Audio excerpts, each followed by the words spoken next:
안녕하세요 여러분. 네, 제가 잠깐 기도하고 그리고 말씀 증거하는 시간 갖겠습니다. 하나님 아버지 감사합니다. 하나님 오늘은 부활주일이네요. 하나님 어, 생명의 영으로 부활의 영으로 그리스도를 살리신 그 하나님께서 하나님 우리도 하나님 부활의 소망으로 하나님 오늘도 이 땅에서 오늘의 삶을 힘겨운 삶이라 할지라도 하나님 고난의 삶이라 할지라도 하나님 우리가 부활의 소망을 가지고 주님의 뜻 가운데서 하나님 잘 승리하며 나아갈 수 있는 우리 모두가 될 수 있도록 주님 인도하여 주시기를 원합니다. 하나님 아버지 그 부활의 영께서 하나님 그 생명의 영께서 하나님 지금 이 자리에 하나님 지금 이 자리에 하나님 지금 주의 말씀이 선포되어진 바로 이 자리에도 하나님 주님 주 성령께서 함께하여 주실 줄 믿습니다. 하나님 그래서 우리가 주의 말씀을 들을 때 하나님 아버지 그 말씀으로 하나님 우리의 삶이 새롭게 될 수 있게 하여 주시고 새롭게 될 수 있도록 하나님 우리의 삶의 순간순간마다 하나님 그 틈새마다 하나님의 말씀이 적용되고 하나님의 말씀이 역사되고 하나님의 말씀이 하나님 능력으로 나타날 수 있는 그러한 우리의 삶이 될 수 있도록 주님 역사하여 주시기를 원합니다. 감사하며 예수님의 이름으로 기도했습니다. 아멘. 네, 여러분 오늘은 부활주일이죠. 네, 그래서 그리스도의 부활이라는 제목으로 제가 또 말씀을 준비를 했습니다. 여러분 또 제가 오래간만에 이 말씀 드리는데요. 나라와 민족을 위해서 꼭 기도 많이 해주시기 바랍니다. 그리고 대통령님을 위해서도 하나님 꼭 기도 많이 해주시기 바랍니다. 네, 오늘 말씀의 제목은 그리스도의 부활입니다. 네, 본문은 마태복음 27장 57절부터 66절까지 고요. 그 다음에 넘어가서 마태복음 28장 1절부터 15절까지입니다. 그래서 오늘도 본문이 깁니다. 여러분 제가 우리의 교회 교회 절기에 맞춰서 이렇게 하다가 보니까 본문이 엄청 이렇게 많이 길어지고 있어요. 그래서 제가 길지만 모든 말씀은 이 본문에서 출발하는 것이기 때문에 너무나 중요합니다. 그래서 여러분 꼭 경청해서 들어주시거나 아니면 말씀 성경을 갖고 계신 분들은 꼭 함께 읽어주셨으면 합니다. 네, 그래서 제가 한번 읽어보겠습니다. 마태복음 27장 57절부터입니다. 저물었을 때 아리마대의 부자 요셉이라 하는 사람이 왔으니 그도 예수의 제자라. 빌라도에게 가서 예수의 시체를 달라 하니 이에 빌라도가 내주라 명령하거늘 요셉이 시체를 가져다가 깨끗한 세마포로 싸서 바위 속에 판 자기 새 무덤에 넣어두고 큰 돌을 굴려 무덤 문에 놓고 가니 거기 막달라 마리아와 다른 마리아가 무덤을 향하여 앉았더라. 그 이튿날은 준비일 다음 날이라. 대제사장들과 바리새인들이 함께 빌라도에게 모여 이르되 주여 저 속이던 자가 살아있을 때 말하되 내가 사흘 후에 다시 살아나리라 한 것을 우리가 기억하노니 그러므로 명령하여 그 무덤을 사흘까지 굳게 지키게 하소서. 그의 제자들이 와서 시체를 도둑질하여 가고 백성에게 말하되 그가 죽은 자 가운데서 살아났다 하면 후의 속임이 전보다 더 클까 하나이다 하니 빌라도가 이르되 너희에게 경비병이 있으니 가서 힘대로 굳게 지키라 하고는 그들이 경비병과 함께 가서 돌을 임봉하고 무덤을 굳게 지키니라. 28장입니다. 안식일이 다 지나고 안식 후 첫날이 되려는 새벽에 막달라 마리아와 다른 마리아가 무덤을 보려고 갔더니 큰 지진이 나며 주의 천사가 하늘로부터 내려와 돌을 굴려 내고 그 위에 앉았는데 그 형상의 번개 같고 그 옷은 눈같이 희거늘 지키던 자들이 그를 무서워하여 떨며 죽은 사람과 같이 되었더라. 천사가 여자들에게 말하여 이르되 너희는 무서워하지 말라. 십자가에 못 박히신 예수를 너희가 찾는 줄 내가 아노라. 그가 여기 계시지 않고 그가 말씀하시던 대로 살아나셨느니라. 와서 그가 누우셨던 곳을 보라. 또 빨리 가서 그의 제자들에게 이르되 그가 죽은 자 가운데서 살아나셨고 너희보다 먼저 갈릴리로 가시나니 너에게 거기서 너희가 배우리라 하라. 보라, 내가 너희에게 일렀느니라 하고는 그 여자들이 무서움과 큰 기쁨으로 빨리 무덤을 떠나 제자들에게 알리려고 다름질했세. 예수께서 그들을 만나 이르시되 평안하냐 하시고는 여자들이 나아가 그 발을 붙잡고 경배하니 이에 예수께서 이르시되 무서워하지 말라. 가서 내 형제들에게 갈릴리로 가라 하라. 거기서 나를 보리라 하시니라. 여자들이 갈 때 경비병 중 몇이 성을 들어가 모든 된 일을 대제사장들에게 알리니 그들이 장로들과 함께 모여 의논하고 군인들에게 돈을 많이 주며 이르되 너희는 말하기를 그의 제자들이 밤에 와서 우리가 잘 때에 그를 도둑질하여 갔다 하라. 만일 이 말이 총독에게 들리면 우리가 권하여 너희로 근심하지 않게 하리라 하니 군인들이 돈을 받고 가르친 대로 하였으니 이 말이 오늘날까지 유대인 가운데 두루 퍼지니라. 네. 좀 본문이 길지만 이 경비병에 관한 내용들 같은 경우에는요. 그 마태복음 특수입니다. 그래서 마태복음만 나오는 이야기입니다. 네, 여하튼 맥카트니 박사는 예수의 대적자들이 예수는 부활한 것이 아니라 그의 제자들이 스승의 시체를 훔쳐갔을 뿐이라는 주장을 하는 데에 대해서 다음과 같이 반박을 했습니다. 네. 예수의 제자들이 그의 시체를 훔쳐갈 수 있었다고 가정해 봅시다. 그들이 수중에 남아있는 것은 축 늘어져 비참하게 죽은 자기 스승의 시체 외에는 아무것도 아니었을 것입니다. 당신들은 그런 시체가 그들에게 담대히 나가서 놀라운 말씀을 전파하고 영웅적인 삶을 살도록 하는 힘을 불어넣을 수 있었을 것으로 생각하십니까? 제자들이 죽은 몸뚱이를 위해서 그렇게까지 기꺼이 잔혹한 박해와 치욕스러운 죽음을 감수할 수 있었으리라고 상상할 수 있었겠습니까? 라고 그는 말하였습니다. 만약 예수님이 부활하지 않으셨다면 예수께서 공생애 때 제자들에게 말씀하셨던 그 많은 부분의 말씀들은 거짓으로 판명이 됩니다. 왜냐하면 예수님 자신께서 나는 십자가에 죽을 것이고 그 다음에 죽은 지 3일 만에 부활할 것이라고 3차례 이상 아주 여러 차례 말씀하셨기 때문이죠. 그것까지 포함해서 말입니다. 네. 그렇다면 거짓말로 결론 지어진 그 예수님을 위해서 잔혹한 박해와 죽음을 제자들이 감당할 수 있었겠냐는 거죠. 오히려 자신들이 먼저 신성모독에 대해서 깨닫고 조용히 남은 여생을 숨어서 지냈을 것이라고 저는 생각이 들어요. 그렇지 않겠습니까? 그들도 유대인이었는데 당연히 신성모독이라고 생각이 드는 그 생각이 당연히 들어오겠죠. 그런데 여러분, 역사적인 결과는 전혀 아니었어요. 맥카트니의 이분의 말처럼 가룟 유다를 제외하고 11명의 제자들 모두 여기서 단 한 명도 예외가 없습니다. 단 한 사람의 제자도 예외가 없어요. 단 한 명도 예외 없이 그들은 그리스도를 위해서 순교했습니다. 나중에 제자들의 무리에 포함된 마띠아까지 말입니다.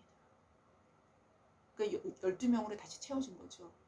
네, 12명 모두 단 한 명도 예외 없이 모두 순교를 합니다. 이들 모두 죽음을 담보로 한 마지막 순간까지 결사적으로 그리고 한결같이 증언한 것은 예수는 바로 하나님의 아들이라는 겁니다. 그가 바로 하나님의 아들이었고 그가 바로 메시아였고 그가 그리스도 메시아였고 그가 주시라는 것입니다.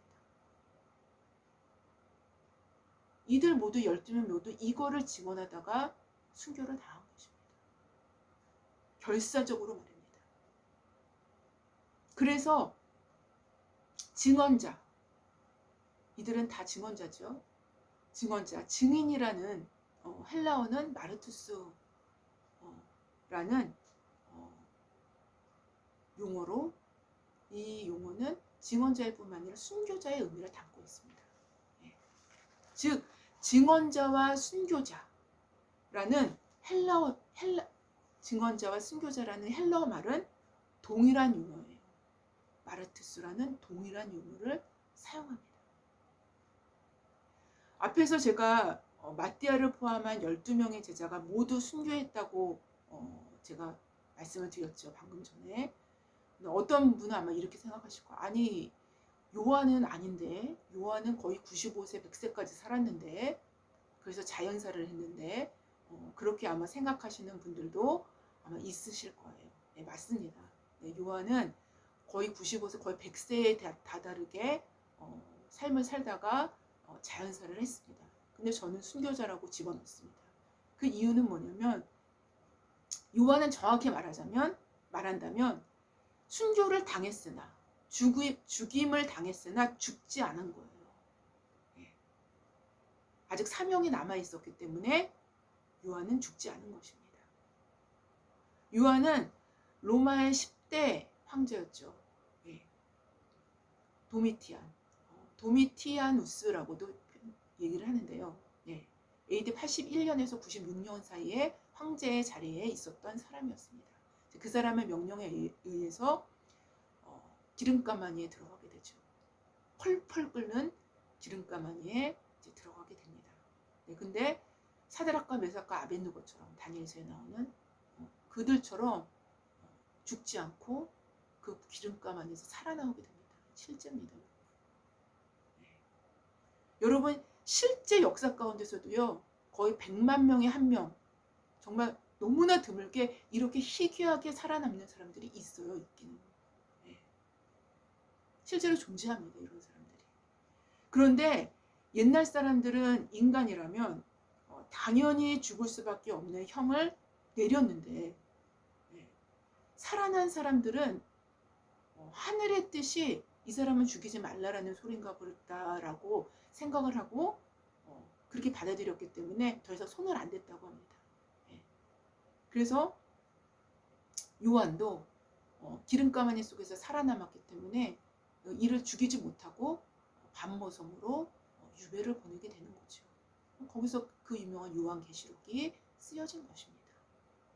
그래서 요한은 거의 95세, 100세까지 그 이후에 생을 살게 되는 거죠. 근데 여러분 한번 생각을 해봅시다. 오히려 기름가마니에서 죽지 않고 살아나온 요한이 마치 하나님의 아들처럼 보이지 않나요?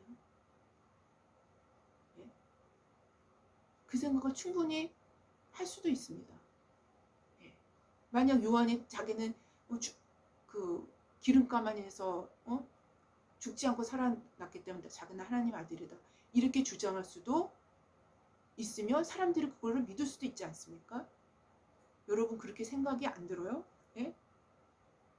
하지만 성경은 절대로 그렇게 얘기하고 있지 않습니다. 왜냐하면 기독교의 토대는 이런 기적과 표적에 있는 것이 아니라 진리에 있기 때문이에요. 바로 이 요한까지 포함해서 12명의 사도들이 죽음 앞에서도 자신들의 증언을 한결같이 철회하지 않고 변함없이 증언할 수밖에 없었던 이유는 무엇이었을까요? 그들의 증언은 제가 방금 전에 말씀드린 대로 그분이 하나님의 아들이다.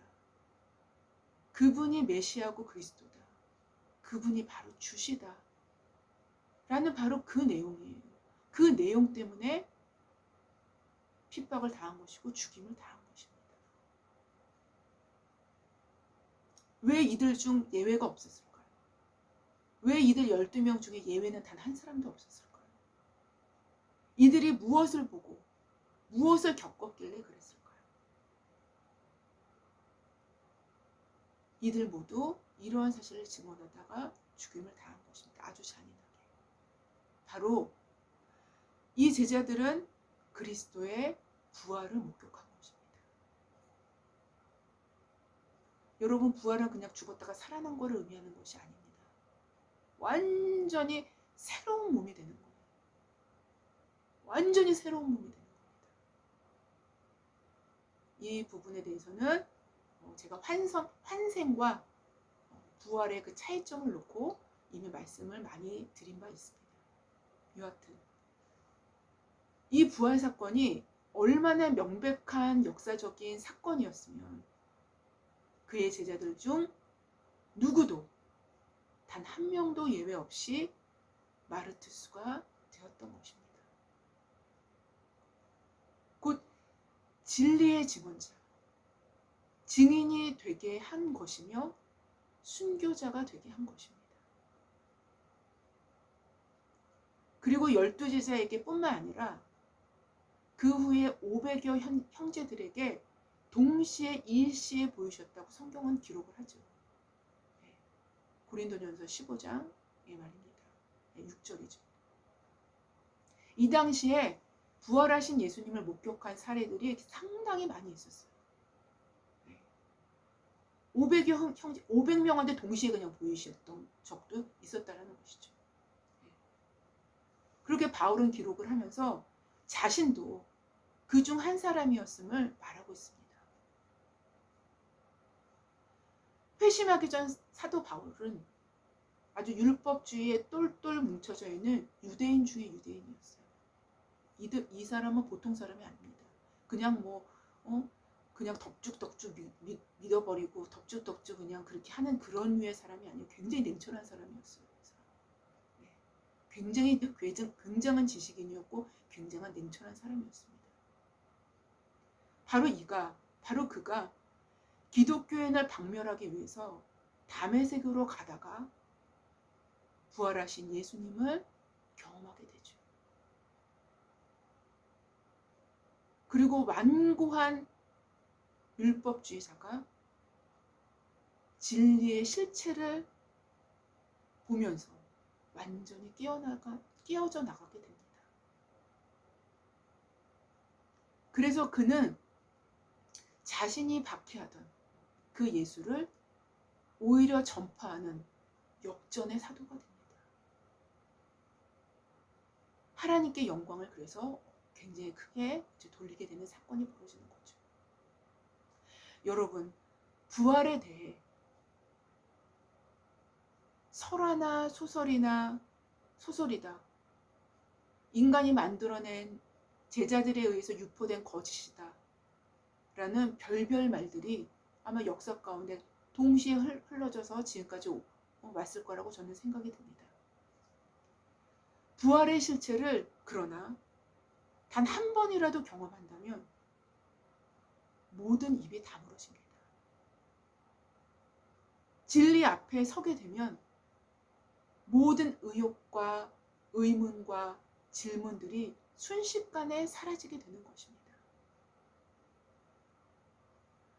모든 의혹과 의문과 질문에 대한 명백한 해답을 이미 포함하고 있는, 오히려 우리의 질문보다 더 큰 살아계신 진리 앞에 그냥 무릎을 꿇게 되는 것입니다.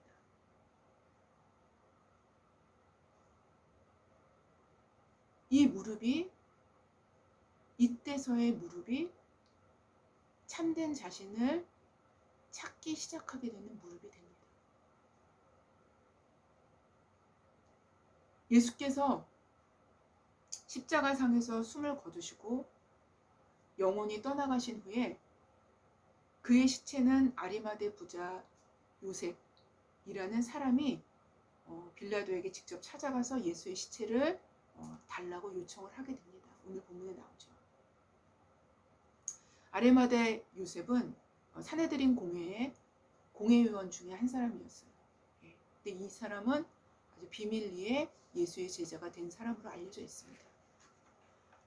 그가 시체를 가져다가 깨끗한 세마포로 싸서 자기를 위해서 파놓은 새 무덤에 예수 그리스도의 시체를 넣어두고 큰 돌을 무덤 입구에 막아놓게 됩니다. 사실 아리마대 부자 요셉의 이런 행동은 이미 여러분 구약에 예언이 되어 있어요. 이사야서 53장은 예수님의 고난에 대해서 기록을 하고 있는 굉장히 유명한 장이죠. 네. 이사야서 53장 9절 이하에 예언되어 있습니다. 네. 이사야는 고난받는 메시아에 대한 예언을 마치 영화를 보는 것처럼 굉장히 상세하게 예언을 하고 있죠. 네. 53장 기록에 보면 9절에 보면 그가 죽은 후에 부자와 함께 있었도다 라는 기록이 나옵니다. 네. 바로 부자의 무덤에 장사될 것을 예언합니다. 이제 그 주인공이 아리마대 부자 요셉이 된 것이죠. 그래서 아리마대 요셉에 의해서 또 하나의 예언이 성취가 됩니다. 본문 62절에는 그 이튿날은 준비일 다음 날이라 라고 기록하고 있죠. 바로 유대 6월절의 준비일 다음 날이라는 것이죠. 그럼 어떤 날일까요? 6월절이죠. 그렇죠? 그래서 이날은 6월절 당일이면서도 안식일 당일이었어요. 바로 이날 대제사장과 바리새인들이 함께 빌라도에게 모여들어서 이렇게 말을 하게 됩니다. 안식일 당일날, 6월절 당일날, 주여 저 속이는 자가 살아있을 때에 말하되 내가 사흘 후에 다시 살아나 나리라 한 것을 우리가 기억하나니 그러므로 명령하여 그 무덤을 사흘까지 굳게 지키게 하소서. 그의 제자들이 와서 시체를 도둑질하여 가고 백성에게 말하되 그가 죽은 자 가운데서 살아났다 하면 후의 속임이 전보다 더 클까 하나이다 라고 오늘 본문은 기록하고 있습니다. 예수님의 제자들은 예수께서 이미 공생의 3년 동안 세 차례 이상 혹은 성경에는 이제 세 차례가 나오죠. 네, 세 차례나 세 차례 혹은 이상 자신이 예루살렘에서 대제사장들과 서기관들에게 넘겨지고 그리고 십자가에 못 박힌 후에 제3일 만에 다시 살아날 것을 이미 벌써 다 말씀을 제자들에게 하셨습니다. 네. 다 말씀하셨음에도 불구하고 제자 중에 어느 누구도 이 사실을 기억하지 못합니다.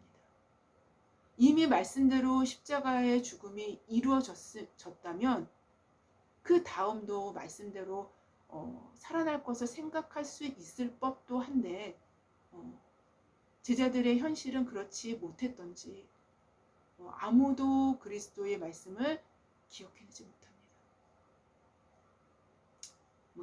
자괴감에 빠져서 슬픔에 빠져서 그랬었던지 패배감에 사로잡혀서 제자 공동체 전체가 그냥 멘붕 상태에 있었는지 어떤 일인지 모르겠지만 생각을 못합니다. 이들은. 그런데 아이러니하게도 대제사장들과 바리새인들은 예수의 예언을 정확히 기억하고 있었고 만에 하나 그의 예언이 또 이루어질지도 모른다라는 그런 두려움이 이들에게는 있었던 거예요. 네. 그런 생각에 현실적인 조치를 취하고 있음을 성경은 보여주고 있어요. 네.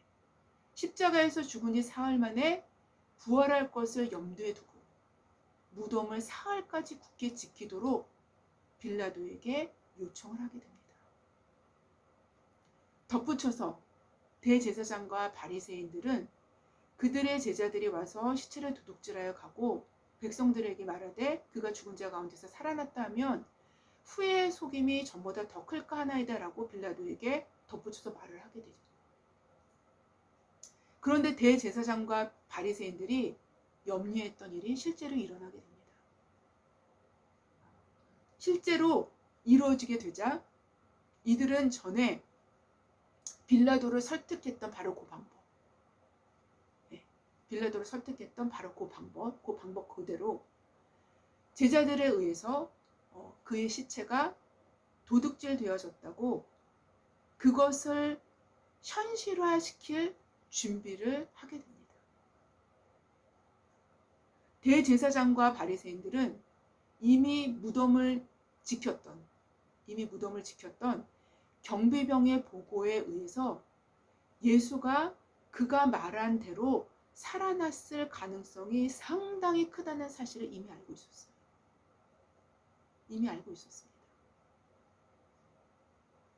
분명히 무덤 입구는 큰 돌로, 엄청나게 큰 돌이에요. 이 돌은 장정 거의 6, 7명이 함께 들지 않으면은 굴릴 수가 없는 그렇게 엄청나게 큰 돌입니다. 무덤 입구에 굴려져 있는 돌들 같은 경우에는 분명히 무덤 입구는 큰 돌로 막혀져 있고 정상적으로 인봉 처리가 다 되어 있었고, 인봉 처리되어 있는 거는 건드리면은 그거는 거의 잡혀갈 일입니다. 이 당시에 인봉 처리가 다 되어 있었고 아무 문제도 없었습니다. 단지 무덤에 찾아온 사람은 우리가 다 경비병들이 우리가 다 알고 있는데 우리가 진짜 눈에 불을 켜고 다 번갈아 가면서 잠도 안 자고 다 번갈아 가면서 다 보고 있었는데 단지 무덤에 찾아온 사람들은 여인들 몇 명뿐이었다는 거죠. 여인들 몇 명뿐이 없었는데 그녀들이 그 무거운 돌을 옮겨놓을 재간은 당연히 없었을 것입니다. 라고 경비병들은 분명히 보고를 했을 거예요. 게다가 여인들은 뭐 천사들을 봤다라는 둥, 뭐 살아계신 예수님을 봤다라는 둥, 허튼 소리를 하는 것 같은데 또 어떻게 보면 이 여자들의 말을 또 무시할 수 없는 게 어떻게 돌이 굴려져 있냐는 겁니다. 네? 어떻게 돌문이 열려져 있었고 시체는 없어졌는데 무덤에 찾아온 사람들은 여인들 뿐이 없었는데 분명히 우리가 눈을 부르키고 봤는데 없었는데 여인들이 시체를 훔쳐갔을 재간도 없지 않습니까? 여인들 어떻게 그 힘도 없는 여인들이 그 무거운 시체를 어떻게 옮깁니까? 한두 명이. 분명히 이렇게 보고가 들어갔을 것입니다. 우리가 버젓이 지키고 있었는데 말입니다. 그의 제자들은 무덤에 코빼기도 안 보였습니다. 라고 보고를 했을 것입니다. 이때까지만 해도 제자들은 코빼기도 안 보였어요.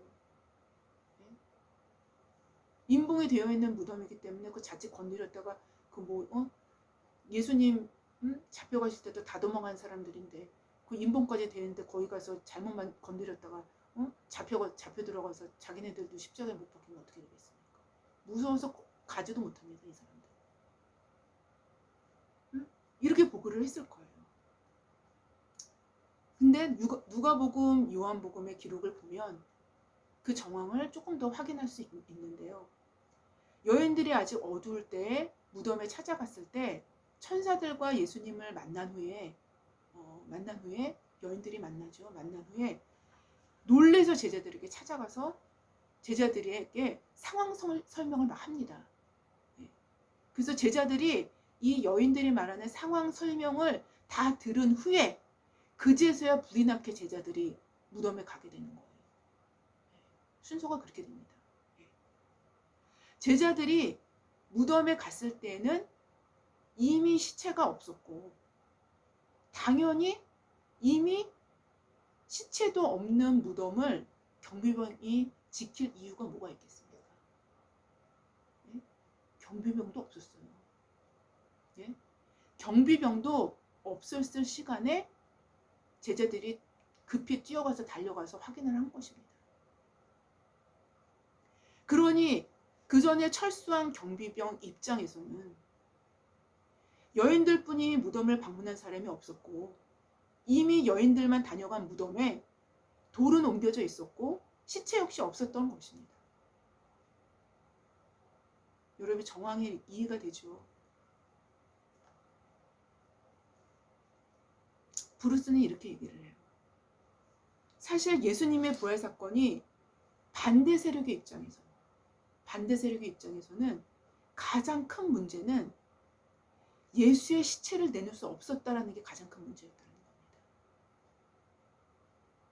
왜냐하면 예수의 시체를 찾아 공개하는 것보다 부활이 가짜임을 입증할 수 있는 더 좋은 방법은 찾아볼 수가 없어요. 절대적으로 유리한 방법이 예수의 실체를 내놓는 거예요. 그러면 부활이 완전히 가짜라는 게 온 천하에 그냥 완전히 드러나는 거 아닙니까? 대제사장들과 서기관 입장에서는 예수의 시체를 내놓는 것만큼 더 좋은 방법은 없습니다.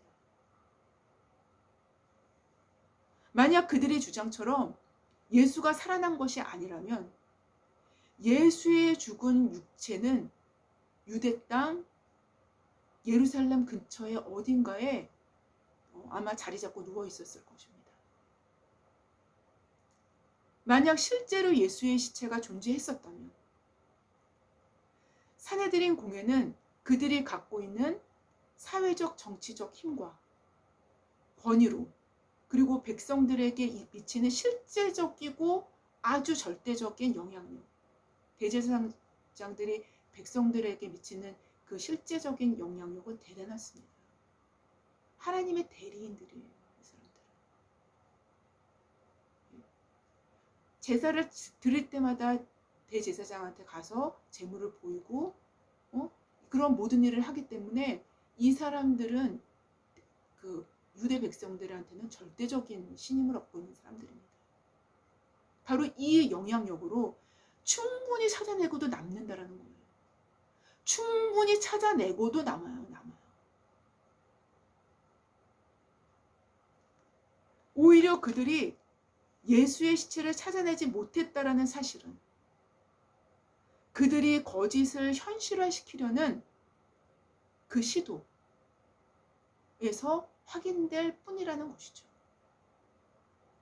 즉 제자들이 시체를 훔쳐갔다라는 그들의 주장은 곧 그들에게 절대적으로 유리한 증거가 되는 예수의 시체를 찾을 수 없었음을 확인시켜주는 부분입니다.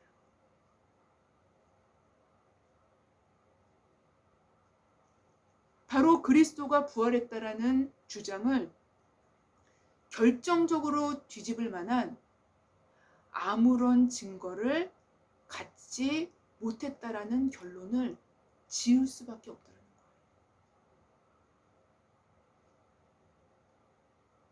오히려 경비병들에게 뇌물을 주어서 그의 제자들이 밤에 와서 우리가 잘 때 그를 도둑질하여 갔다라는 거짓 증언을 경비병들의 입으로부터 퍼뜨리게 해서 거짓을 현실화시키려 든 것입니다.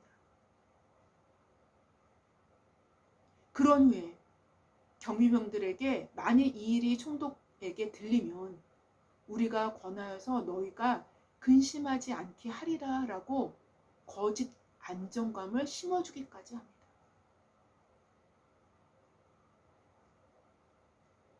그래서 본문 15절에는 이렇게 기록합니다.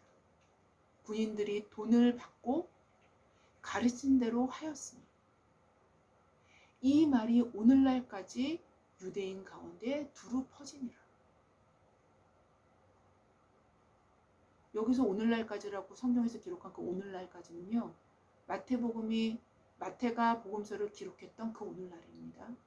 그래서 아마 그 AD 70년 바로 직전, 마태복음을 아주 길게 잡으면 AD 50년에서 70년 그 사이쯤이라고 보는데요. 하여튼 그때 70년 직전, 70년에 AD 70년에 성전 파괴 사건이 있었기 때문에 성전 파괴 직전이라고 보기 때문에 70년 직전 그때쯤까지 유대인들에게 널리 퍼졌다라는 것입니다. 물론 그 이후에도 계속 영향력이 지금까지 주어지고 있겠죠. 역사는 크게 두 가지 흐름이 있습니다. 은폐된 역사와 드러난 역사입니다.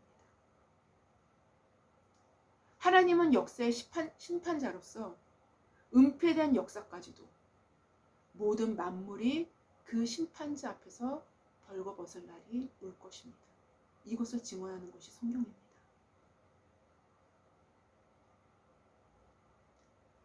그리스도의 부활은 영적 사건만이 아닙니다.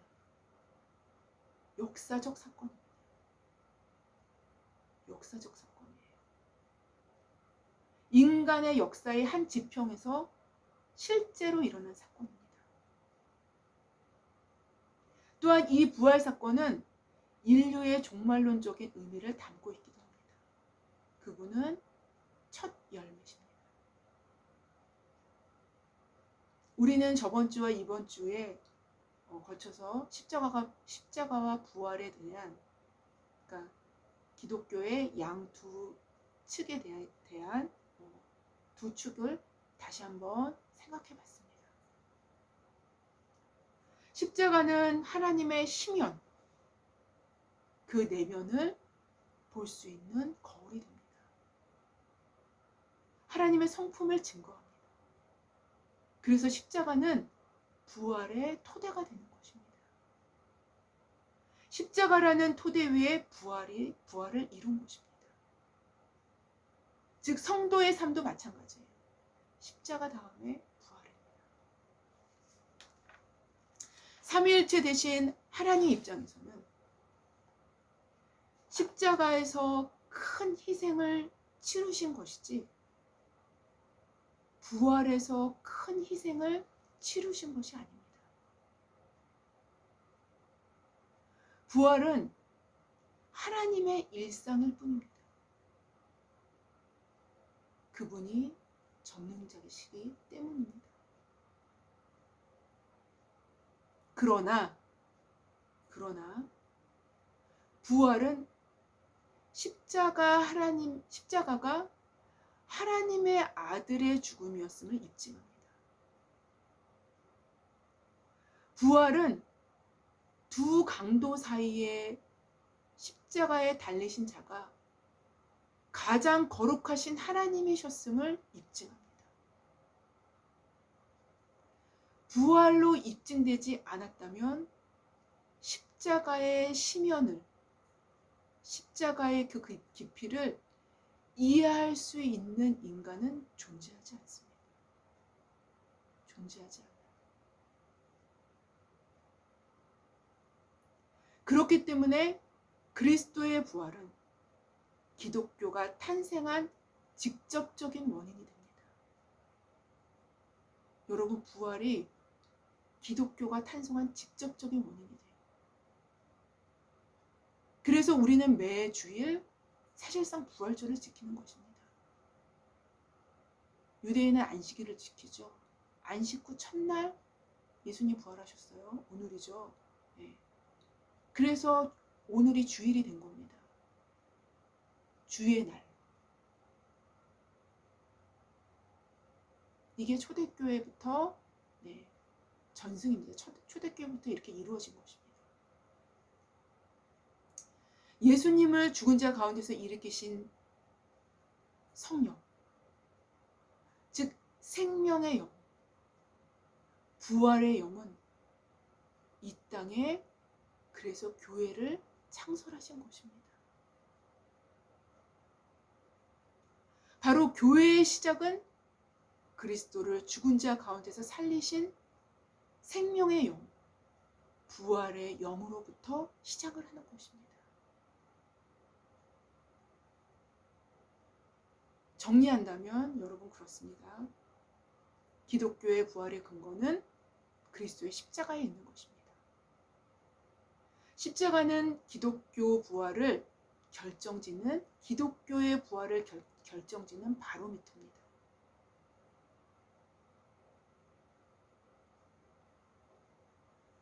기독교적 부활을 결정짓는 바로미터라는 소리예요. 십자가는 기독교적 부활을 결정짓는 바로미터입니다. 이런 이유로 십자가를 그 토대로 두지 않는 부활은 기독교적인 부활이 명백히 아닌 것입니다. 또한 부활이 없는 십자가 역시 기독교적인 십자가가 아닌 것입니다. 우리는 부활이 없이는 십자가의 깊이를 이해할 수 없습니다. 두 강도 사이에 죽임을 당했습니다. 주님은. 두 강도 사이에 죽임을 당했다는 것은 완전한 죄인으로 죽임을 당한 것입니다.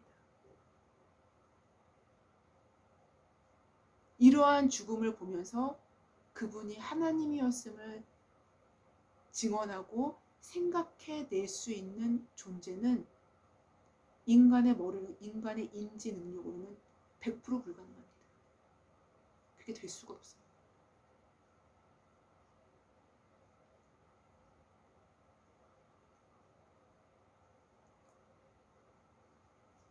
우리는 부활이 없이는 십자가의 깊이를 이해할 수 없는 인간의 한계를 지닌 인간일 뿐입니다. 그리고 인간에게 궁극적인 소망은 더 이상 없게 되는 것입니다.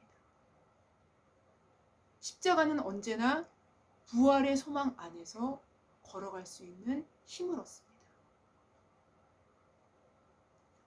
사도들의 순교는, 그들의 죽음은, 그들의 고난과 죽음 속에서도 이미 부활의 소망을 담고 있었기 때문에, 이미 부활의 소망을 알고 있었기 때문에, 당연히 알고 있었기 때문에 가능했었던 것입니다. 그들은 이미 그리스도의 부활의 현실을 목격했기 때문에 그들의 삶의 마지막을 그렇게 장식할 수 있었던 거예요. 그리스도의 부활을 그들은 목격했기에 그들의 고난과 죽음의 정황에서도 부활의 소망으로 현재의 지평, 그 너머의 지평을 볼 수 있었던 눈이 열렸던 거예요.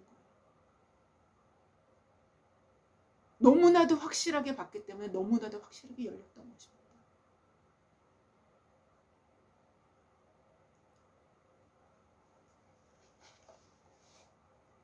여러분, 이 땅에서의 그리스도와의 사귐은, 그리스도와의 사귐은 십자가를 지신 고난의 주와의 사귐입니다. 이 땅에서의 그리스도와의 연합은 고난의 주와의 연합을 의미합니다. 바로 이러한 사귐과 연합은 부활의 소망으로 우리를 반드시 이끕니다. 그 부활의 소망은 건실하게 그리고 담대하게 제자의 삶을 살아가게 하는 원동력이 되는 거예요.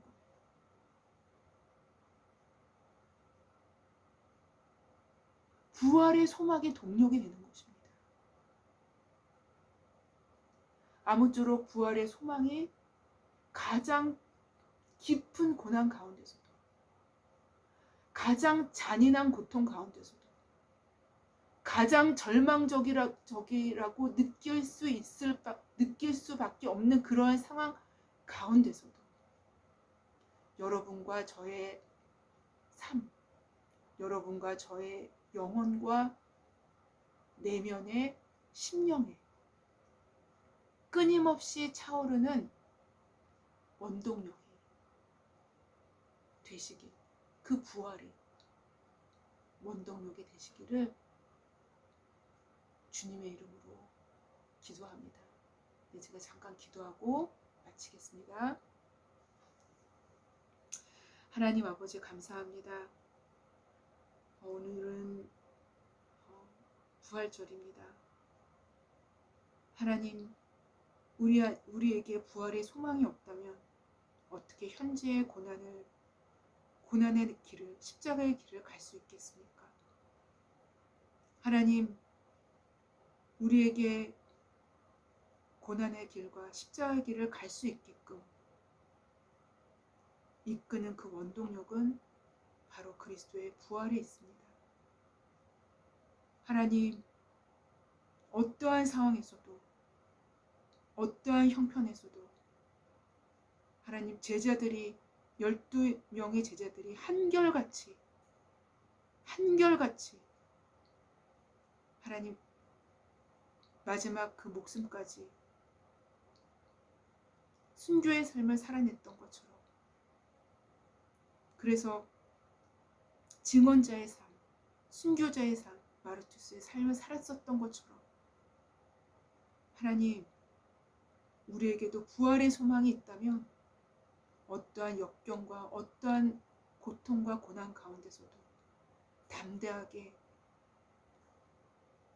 주님께서 기뻐하시는 그 삶의 길을, 그 삶의 여정을 다 마치게 될 줄 믿습니다. 하나님, 그러한 힘과 능력을 바로 생명의 영께서, 부활의 영께서 오늘도, 하나님 이 시간에도 함께하여 주시기를 원합니다. 감사하며 예수님의 이름으로 기도했습니다.